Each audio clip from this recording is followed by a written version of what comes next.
Hello po. Magandang gabi po sa inyo lahat. Ako po'y narito ngayon. Gusto ko pong mapaabot sa inyo na humingi tayo ng pagkakaisa.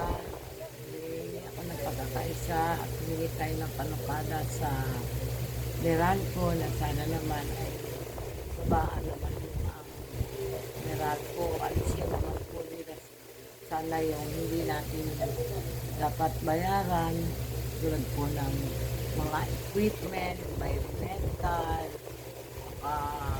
ulos, yung okay lang po yung isang tax na bayaran natin pero meron pang value added ano po. Ano naman, alisin na nila yun. Kawawa naman po tayong mga Pilipino. Oo, yung mga mayayaman, kaya nilang bayaran kung magkano man ang kanilang fees. Pero kahit pa paano po, nag-realitan. Tulad po niyan, ang taas-taas po ng bilihin natin, wala na po tayong mabibili. Mga mabababang mura na mga sa mga side goods, tulad ng mga cans, mga sabon, lahat po nagtaasan po talaga. Yung bigas, wala na po tayo magiging mura. Meron mang mura, 20 pesos, pero bihira lang po matsempuhan yung kandidinan na ano na pabili sa masa na makabili ng murang bigas. Yun lang naman po ang gusto kong sabihin. Tulad po din ng tubig, sobrang taas din po. Mga equipment din po kasi nila, tayo pa rin po ang nagbabayad. Nabawasan tayo sa at dinadagdagan nila yung ating bills about sa mga equipment, yung loss. Kumbaga tayo ang nagbabayad na mga consumers. Ngayon, sana po bawasan naman nila. Okay lang po nga magbayad tayo ng tax.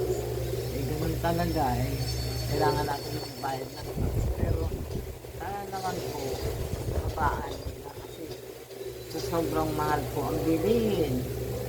Tapos sasabayan pa ng mataas ang bill sa nila. So, paano naman po yung mga kapwa natin? Kumbaga konti lang ang kinikita. Tulad po namin, hindi naman kami naman ang kinikita. Maliit lang po ang tubo ng anak ko sa kanyang munting kainan.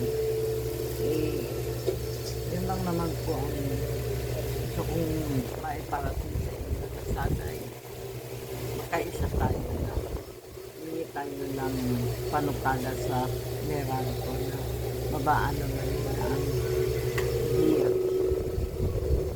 Yun lang po, maraming salamat po. Sana ay maunawaan niyo po. Sana ang Panginoon lang tayo na makaisa tayong kapatid.